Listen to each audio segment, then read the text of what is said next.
So it's my third day in a row of making no money, despite trying to. I'm back in the same hotel I started in Monday morning here in Chattanooga, Tennessee. I made it to Nashville on Monday with I had a garbage truck with an intermittent ECM issue. And of course, the Freightliner dealership there couldn't figure it out, so they released the truck to me on Tuesday morning. It's a CNG truck, and despite trying the two CNG stations in Nashville, I can only fill up to 3,100 psi, and when I should have been able to get it up to 3,600. I drive about 30 miles west of Nashville and realize I'm losing 15 psi of CNG per mile. And doing the math here, there's no way I'm going to make it, especially on the longer gaps in the western states where I need to travel 250 miles between the CNG fueling stations. So I get out and I have a closer look. I'm leaking what's likely a hydraulic fluid from the garbage components. And then I hear an audible gas leak from the CNG intake. So I drive back to Nashville and give up the truck to the dealership and get a new assignment for a garbage truck headed to a town by Redding, California the next day. And this garbage truck is at the Peterbilt dealership, a Russ Peterbilt dealership near Nashville. And boy, do I have a history with Russ, which I will get into in a moment.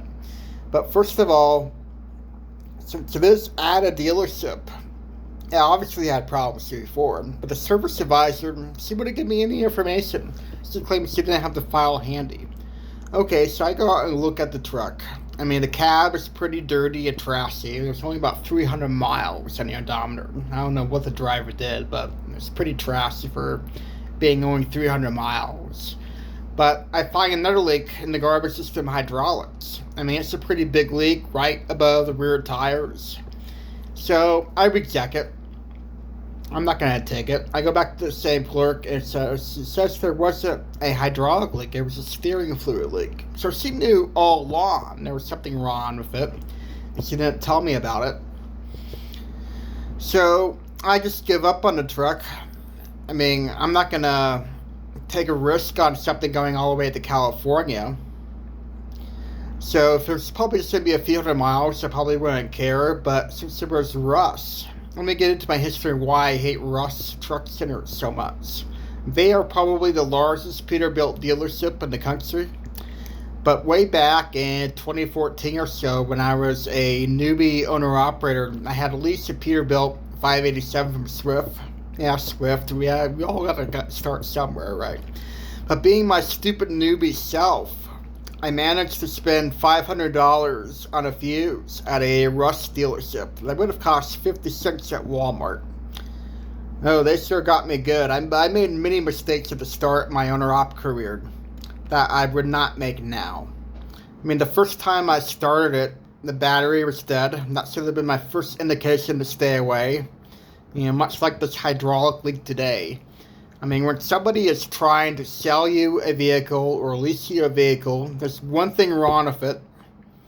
It's a pretty big red flag. There's going to be deeper problems with the vehicle further down the road. So if they're trying to sell you something and it's not perfect, I mean, I'm not saying about cosmetic things, but I'm talking about functional stuff, like having a dead battery and they're trying to sell it to you. Yeah, don't take it. But even, my Peterbilt 587, even though it was under warranty, I probably spent about $5,000 out of pocket on it. Between towing, hotels, of course the 50-cent fuse was not covered under the warranty. And I was facing electrical issues with this truck. Multiple dealerships around the country. And eventually ended up being a Delphi alternator. That was bad. If you would have looked at the forums at the time on the 587, I mean, that was a common problem with the 587 Peterbilt around 2014. The alternators supplied by Delphi were terrible. and they could not keep up with all the new electrical gadgets that Peterbilt was putting into the trucks, so they failed pretty easily. But why a dealership couldn't look at forums for common problems is one reason why I have a grudge against Rush today in most dealerships. Is they don't think beyond the box and solving any problems. They just go whatever their manuals, whatever their computer says is the root of the problem. So that's why I'm back in Chattanooga today. I took a bus from the Nashville airport back here. So I'm down about another $100 or so in expenses between making no money. I'm picking up yet another garbage truck tomorrow, headed to Seattle. So fingers crossed, it's not a lemon, but if it is, I'm completely giving up on garbage trucks. It's a bad idea. You live and learn. I'm probably just going to go back to school buses or RV or something else for the time being if I have a bad day tomorrow, but we'll wait and see.